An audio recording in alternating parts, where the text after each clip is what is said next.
¿Trajo su Biblia? Pues levántela en alto, por favor, y repita conmigo. Esta es mi Biblia. Es la palabra de Dios. Yo soy todo lo que ella dice que yo soy. Yo puedo hacer todo lo que ella dice que yo puedo hacer. Y yo puedo tener todo lo que ella dice que yo puedo tener. Porque es la bendita y poderosa y extraordinaria palabra de Dios. Que se cumpla la palabra en mi vida. Dígalo, que se cumpla la palabra en mi vida. Y que yo pueda ser obediente a la palabra. Hacedor de la palabra. Practicante de la palabra. Y que me llene de fe por la palabra de Dios. Amén. Vamos a recibir a la pastora. Mira a ver si ya...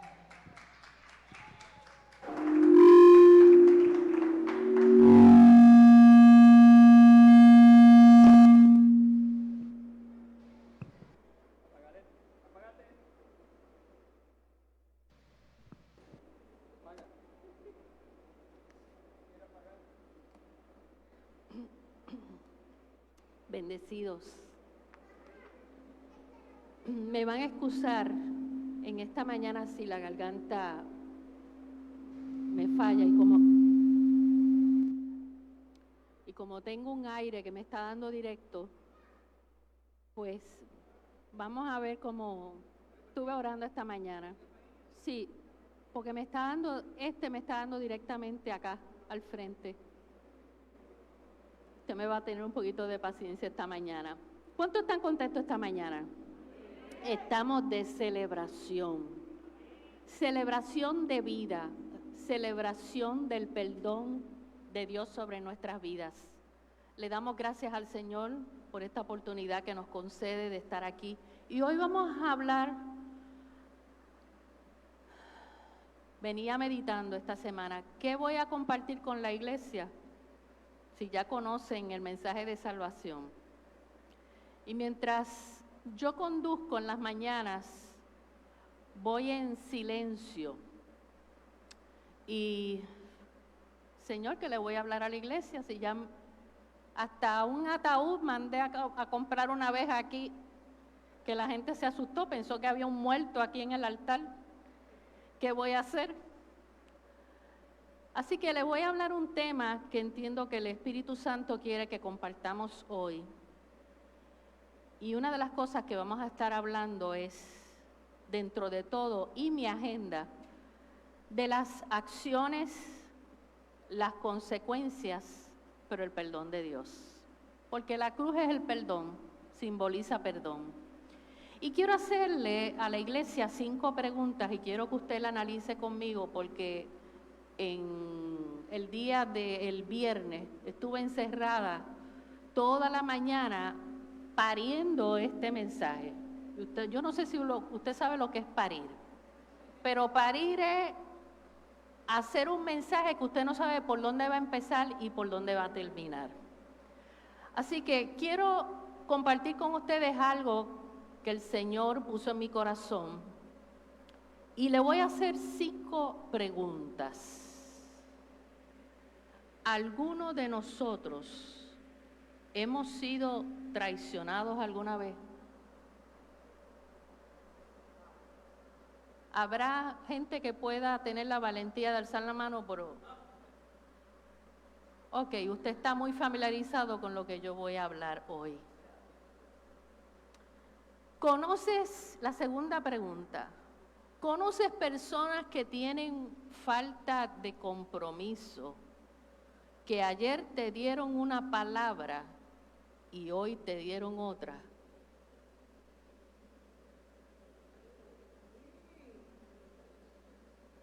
¿Alguna vez usted ha pasado por eso y cómo usted le conmueve por dentro, verdad?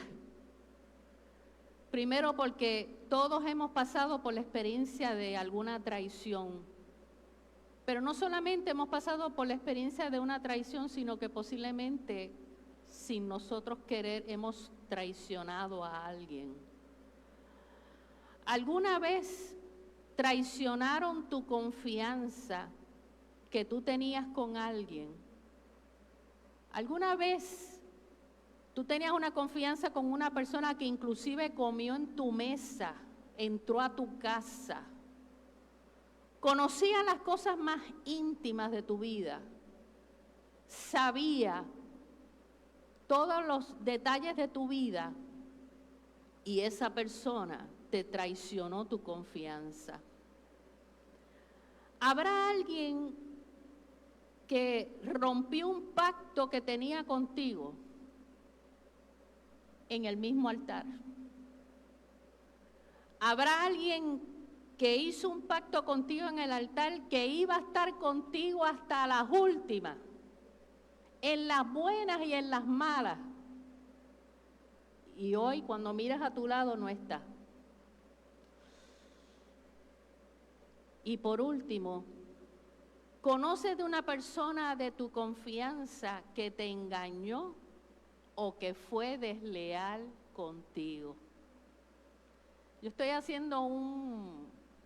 estoy metiendo a los pacientes a cogerse una placa en esta mañana para hacer un diagnóstico. Porque todos nosotros, en alguna manera u otra, hemos pasado por esta experiencia.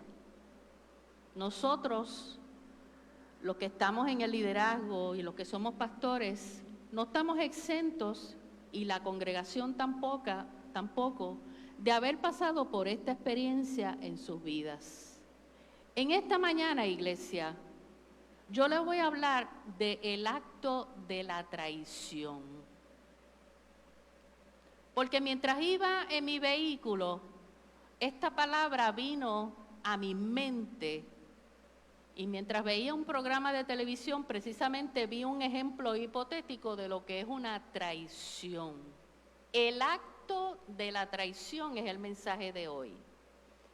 ¿Por qué voy a hablar del acto de la traición en esta mañana?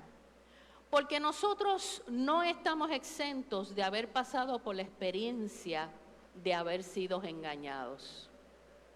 Yo como pastora quiero decirles que yo he tenido gente en la iglesia que me han engañado a mí. Una ocasión, una persona que se congregaba muchos años atrás, hacía unos negocios y yo compartí una información de mi tarjeta de crédito. Y esta persona tuvo mucha confianza de hacer otro negocio con mi tarjeta de crédito. Y por alguna razón yo soy muy habilidosa y yo frecuentemente monitoreo mis cuentas y mi crédito, precisamente por las experiencias que ya uno ha pasado en la vida. Y cuando un sábado estoy monitoreando, voy a sacar dinero del banco, ese dinero no estaba. Y yo dije, aquí hay algo raro, porque yo estoy muy consciente que yo tenía dinero y no había dinero. Así que esa persona traicionó mi confianza. Me acuerdo que ese día fui donde mi esposo y le dije, mira lo que esta persona me acaba de hacer. Cogió mi tarjeta de crédito y lo usó para comprar $700 en una mercancía con una compañía que yo ni era socia y mucho menos había comprado. Así que como yo conocía cuáles eran los negocios de esta persona tuvo la osadía de coger mi información de crédito para comprar $700 en mercancía. Pero usted se cree que la pastora se quedó tranquila. No.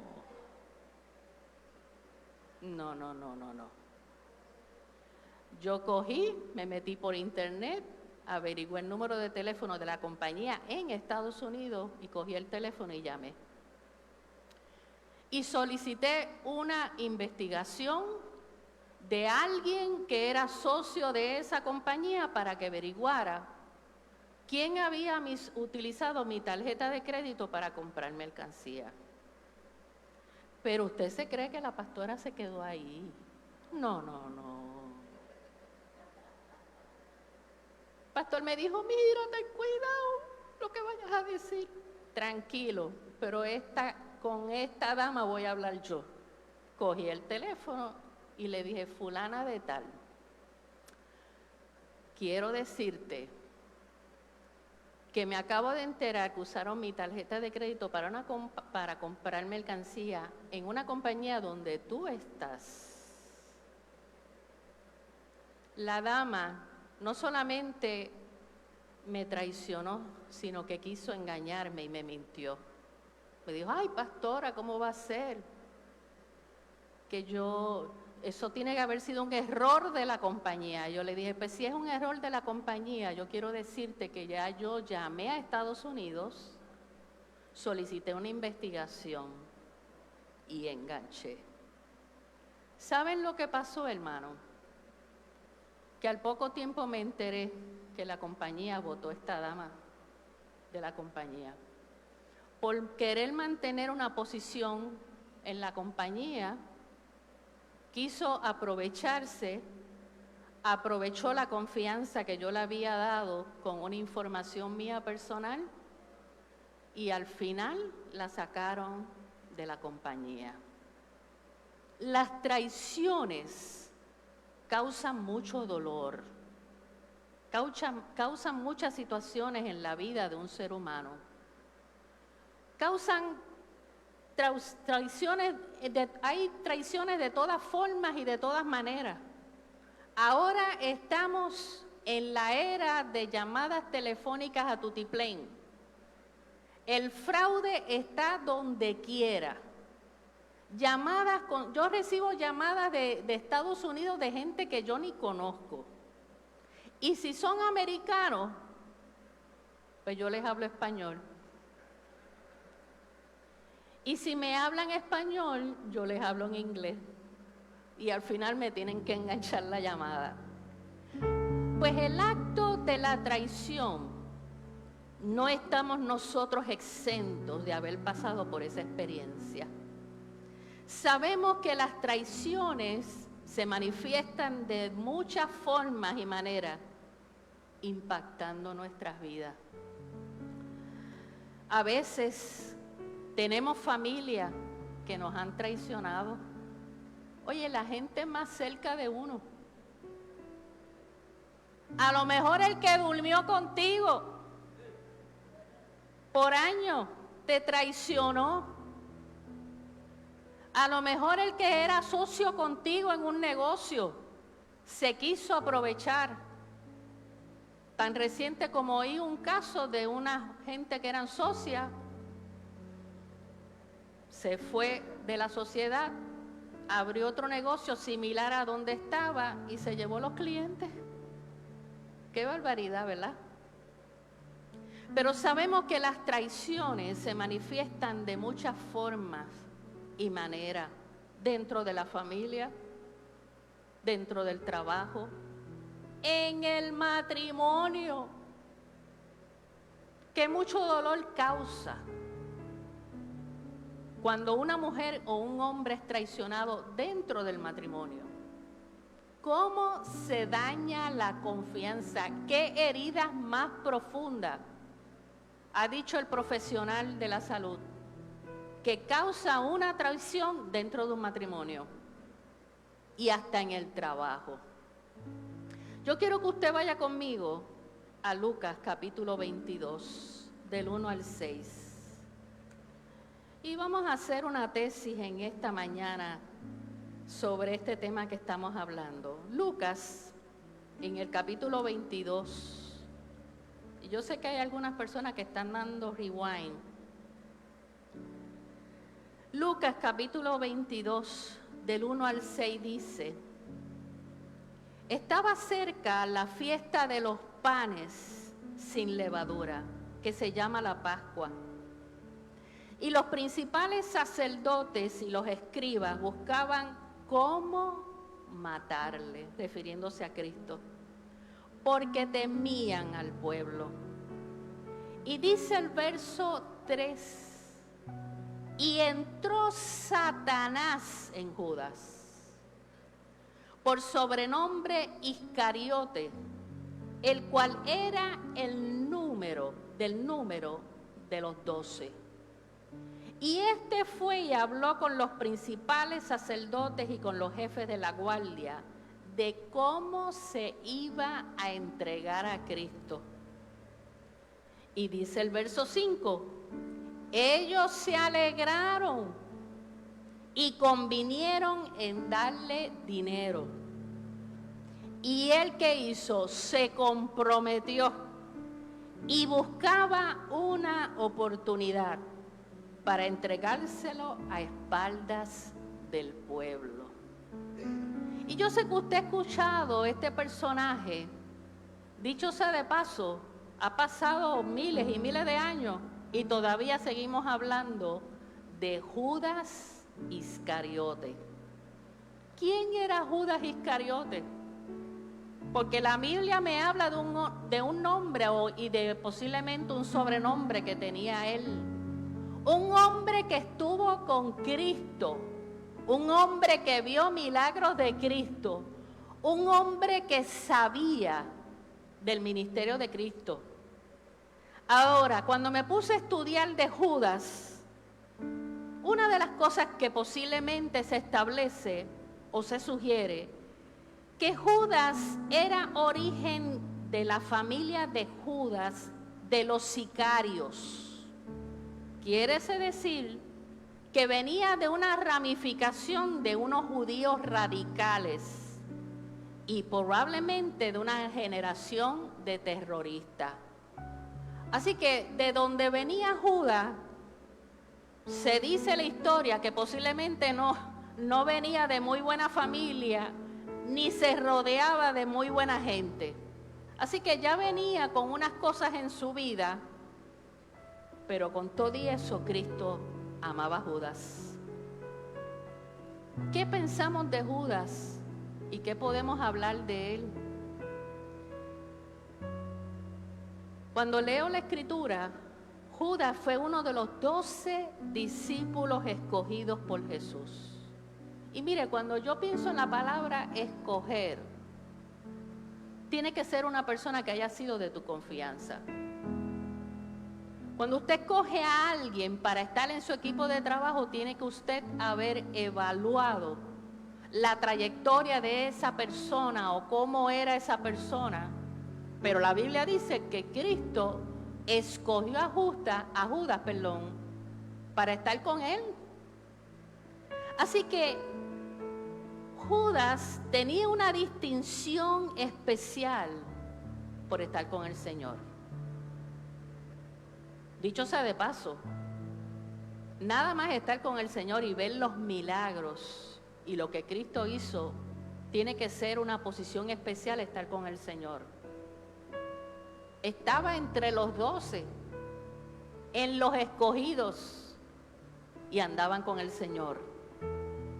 Número 2, Judas fue parte del equipo del ministerio de Jesús.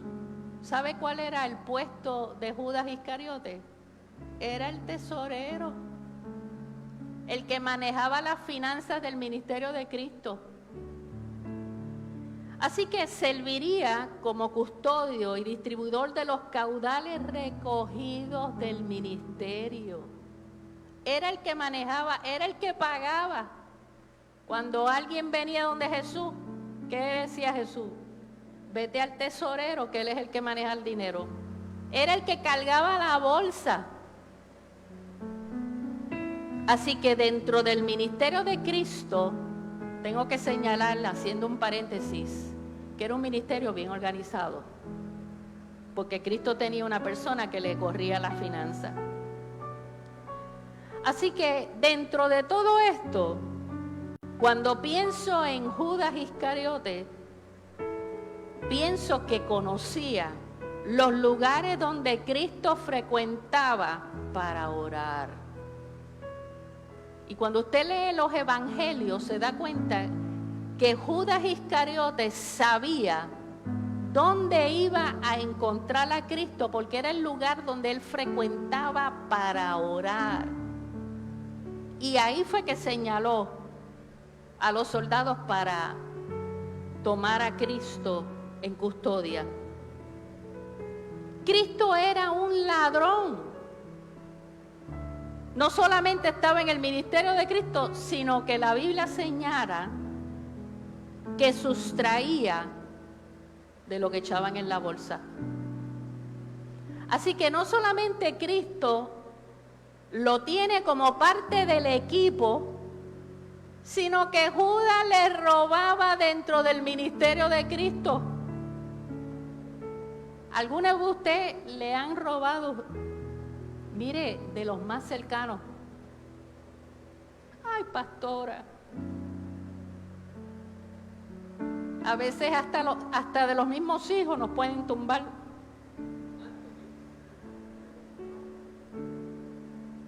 Así que Cristo tenía a un tesorero que les robaba del ministerio de Cristo. Dice la Biblia que era un hombre ambicioso, avaricioso y codicioso. Así que no se sorprende usted que de momento usted tenga un familiar que le diga, oye, préstame un dinero que yo te lo voy a pagar, y todavía usted lo está esperando.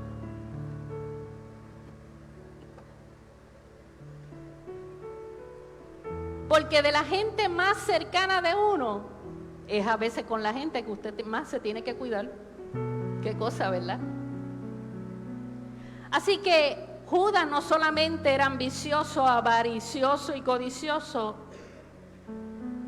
sino que se le conocerá por el resto de la vida como el hombre que traicionó al Señor. Y qué lamentable eso, ¿verdad?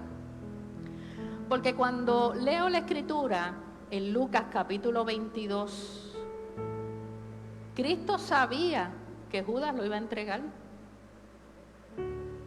Pero lo que me impresionó fue en el verso 3 del capítulo 22 de Lucas, que dice que Satanás entró dentro de Judas. Y eso son palabras mayores. Porque si hay algo que nosotros tenemos que cuidar es nuestro corazón. Y si hay algo que tenemos que cuidar, no solamente cuidarnos nosotros mismos, cada uno como persona, sino cuidar a los que están a nuestro alrededor. Ahora, yo quiero que usted vaya a Juan en el capítulo 6 y el verso 60.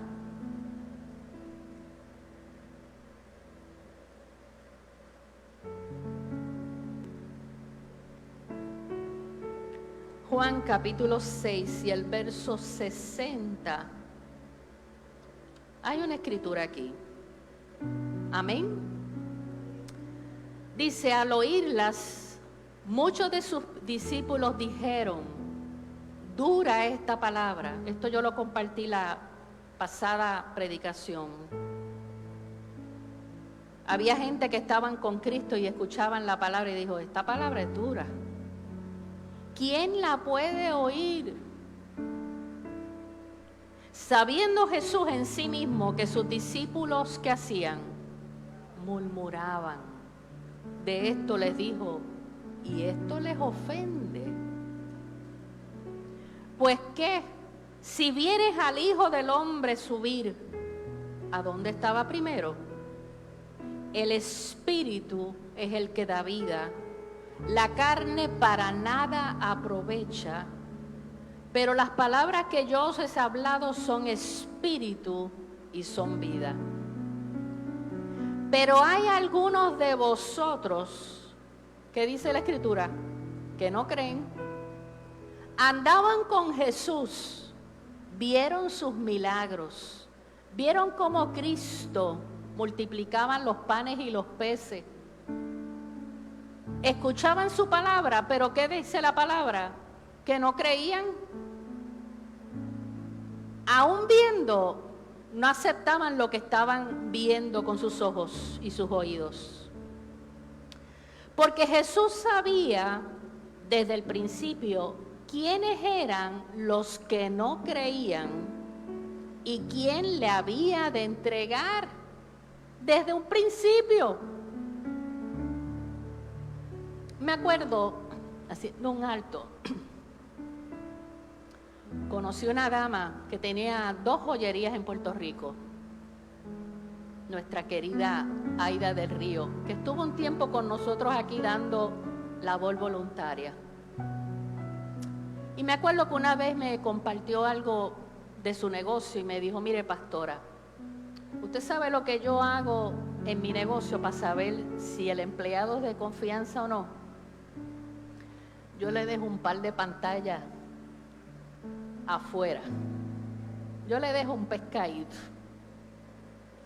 Si me lleva las pantallas, me lleva toda la joyería. Así que ella venía al empleado nuevo, le dejaba algo puesto y me decía, y me excusa,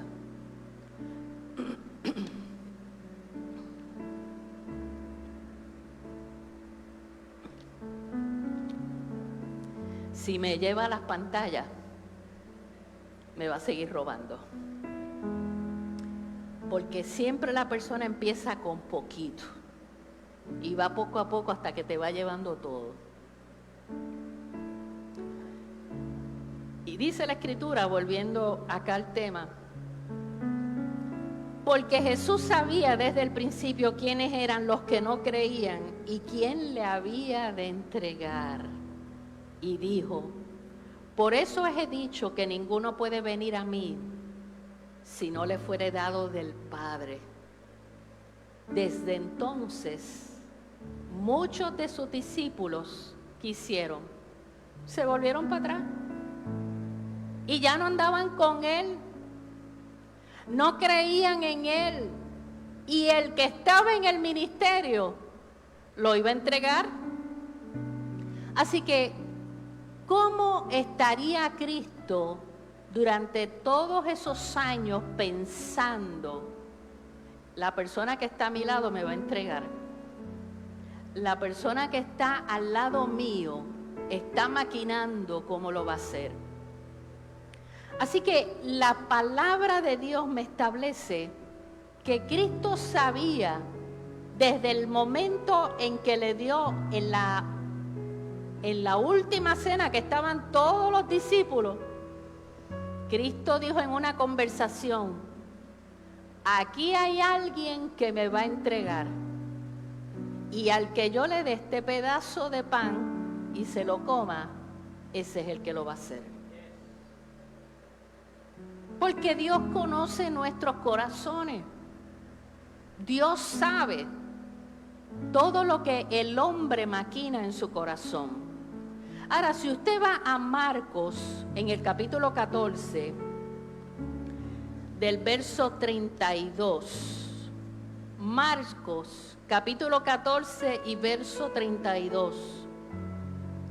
Dice la Escritura, del 32 al 34.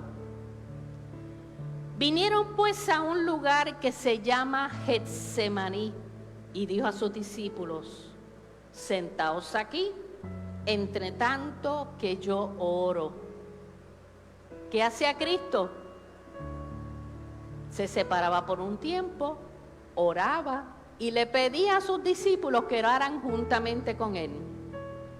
Y tomó consigo a Pedro, a Jacobo y a Juan, y comenzó a entristecerse y a angustiarse. Y yo quiero ahora, hermano, que podamos entrar a la parte humana de Cristo. Porque yo sé que usted pudiese hoy decirme, pastora, yo he pasado por la situación que usted me está hablando en el día de hoy. Pero yo quiero ahora que usted vea el panorama natural de lo que Cristo sufrió con respecto a esto. Dice el verso 33 que tomó consigo a Pedro, a Jacobo y a Juan y comenzó a entristecerse y a angustiarse. Y les dijo, mi alma está muy triste hasta la muerte, quedaos aquí y velad. Y cuando yo leí esta porción bíblica, me llamó la atención lo que el Evangelio de Marcos quiso establecer en la vida de Cristo en relación a dos emociones destructivas, dañinas, que Cristo sintió porque sabía lo que le iba a deparar por causa de la traición de Judas. Cuando comienzo a analizar la parte natural de Cristo, de cómo Él se sentía, me puse a pensar en un panorama general de cómo muchas veces nosotros nos sentimos cuando pasamos por una traición. Pues Cristo pasó por una traición y tuvo sus consecuencias.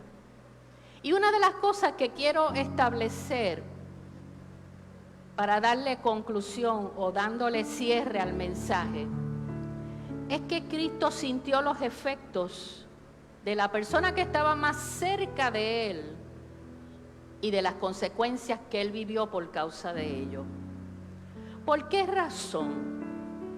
Porque toda traición, hermano, produce consecuencias en nuestra vida. Hay gente en el día de hoy que posiblemente siguen recordando las cosas que pasaron hace muchos años atrás, pero que todavía les duele.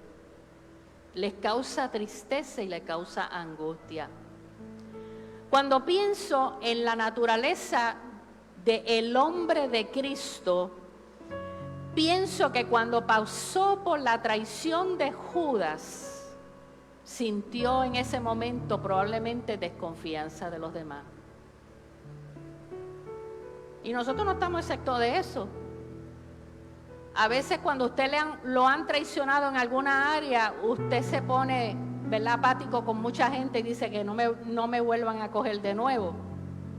Pero probablemente Cristo sintió desconfianza en la gente que estaba cerca de Él por causa de la traición de Judas.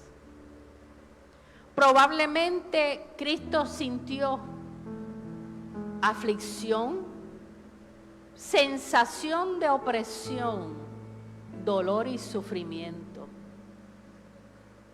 ¿Cuántos de nosotros hemos estado en la quietud de la noche y hemos pensado, rayo, lo que este me hizo? ¿O cuántos de nosotros hemos llorado porque nos ha causado mucho dolor la confianza que usted le dio a una persona y que esa persona le traicionó? Probablemente Cristo sentía esa sensación de opresión o dolor emocional o sufrimiento. Probablemente también en la naturaleza humana de Cristo, probablemente sentía ansiedad, porque sabía que la hora se estaba acercando, pero más dolor le daba saber que el que más cerca que estaba de él era el que lo iba a traicionar. Qué interesante, ¿verdad? Provocando miedo y temor, depresiones, desesperanza, impotencia e inutilidad. Porque ¿saben qué? Yo me imagino que Cristo sabía lo que le iba a deparar y la inquietud de noche, Él luchando con su mente para poder hacer lo que Él venía y el propósito de Él aquí en la tierra. Problemas de salud física. ¿Cuántos de nosotros hemos pasado por problemas de salud física porque alguien nos traicionó? Depresiones, ansiedad. Probablemente has tenido la pérdida de la fe. Y ¿saben una cosa, hermano? En los años que yo llevo en el pastorado, hay gente que han dejado de servirle a Dios porque se han sentido traicionados por gente dentro de la casa de Dios. Y hablo a nivel general. Hay gente que se han sentido traicionados, engañados, y han dicho, si esto es así, por aquí me voy. Y han dejado de servirle a Dios. Y yo quiero ahora hablarle a la cámara que me está viendo de frente. Yo quiero decirle que todos hemos pasado por traiciones, nos han engañado o nos han mentido o han hecho algo que te ha herido, pero yo no creo que sea la causa de peso para dejar de servirle al Señor, que te ha dado tanto bien y que te ama y que te sigue esperando con los brazos abiertos para que vengas a sus pies. Yo no creo, hermano, yo quiero decirle con toda sinceridad,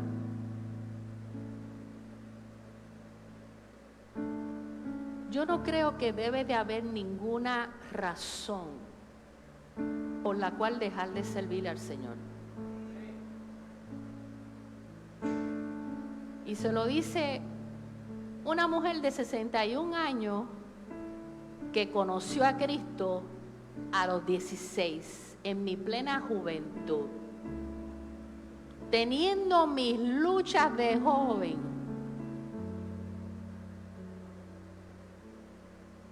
Porque ya a 16 años una joven ya ha venido con unas experiencias previas.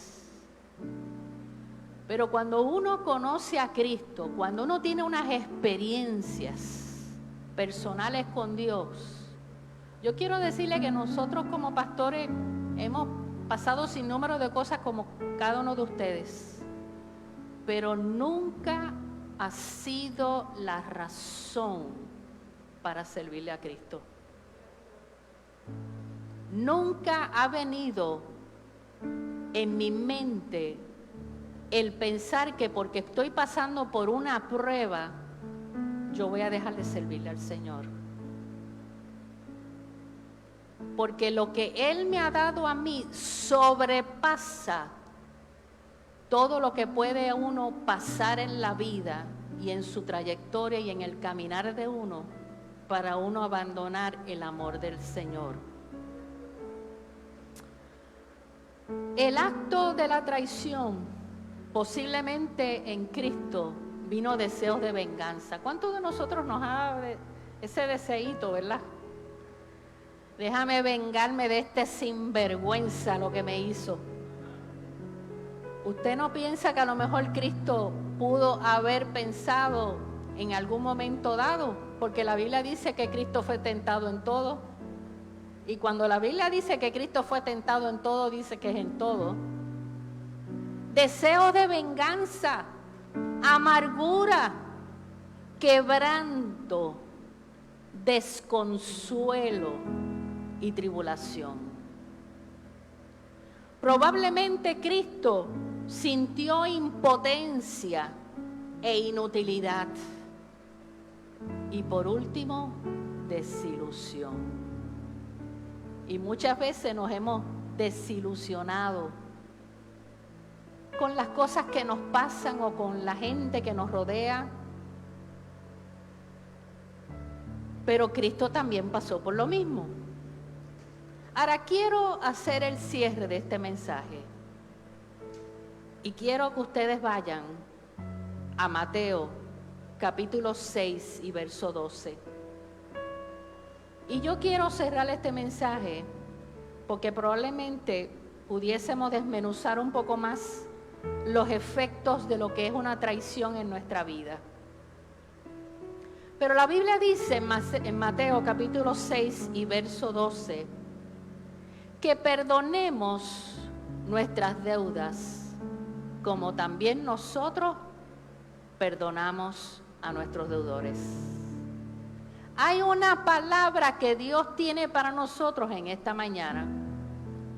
Posiblemente te sientes en desconfianza, posiblemente estás afligido, en ansiedad, en depresión, con deseos de venganza, posiblemente en tribulación e impotencia e inutilidad, o posiblemente te has desilusionado.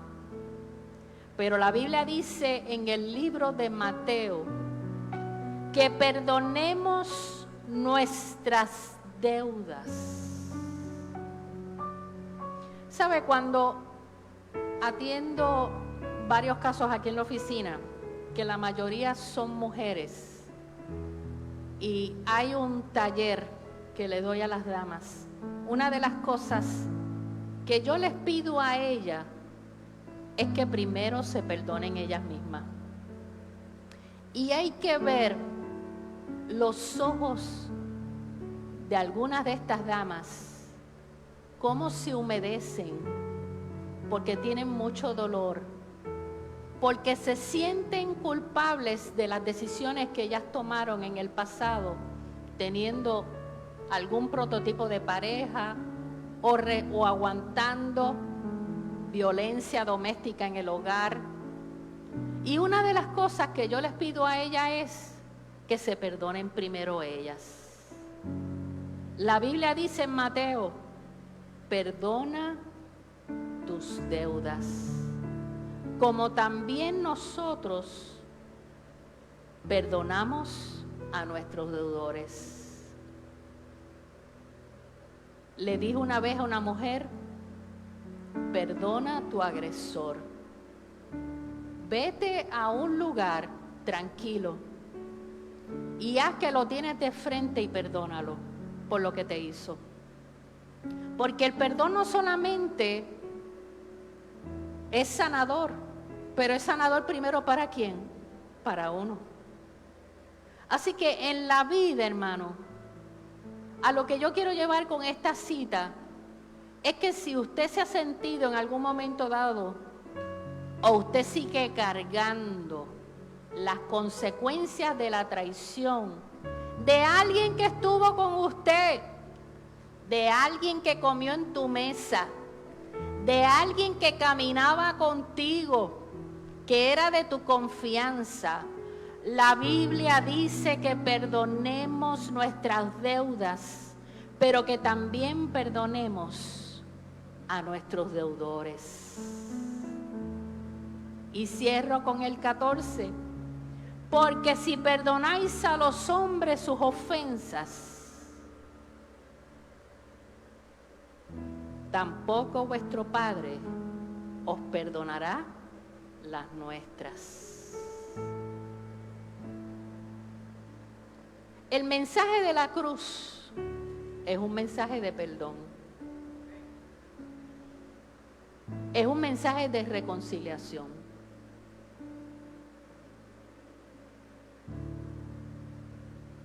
Si usted entiende en esta mañana que hay alguien que usted tiene que perdonar, o si está a la distancia, yo lo he hecho. Señor, perdona a esta persona por lo que me hizo. Y no solamente por lo que me hizo a mí, sino por lo que me hizo a mi familia. Y he tenido que pedir perdón. Y le he tenido que seguir pidiendo perdón, porque todavía estoy aquí. Pero el mensaje de la cruz es reconciliación. A lo mejor tu cónyuge te engañó, te traicionó tu confianza. A lo mejor tu hijo tomó lo que no tenía que haber tomado de tus bienes. A lo mejor hay un vecino que tiene discordia, perdónalo.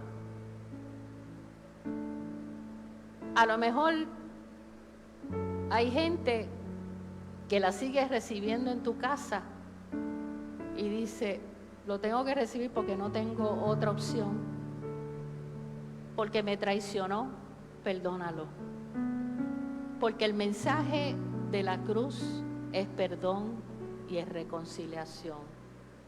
No hay algo más sanador que uno tener su corazón limpio, hermano. No hay medicina que pueda sacar ningún dolor de tu corazón, sino solamente el perdón. Yo he tenido que perdonar a mi madre, porque aunque yo la amaba, había cosas que ella hacía que a mí no me gustaban. Yo he tenido que perdonar a gente que me hirieron, pero lo tenía que hacer para sanar mi corazón. Yo he tenido que perdonar a mi esposo, porque no somos un matrimonio perfecto, y él me ha tenido que perdonar a mí, porque a veces nos hemos herido.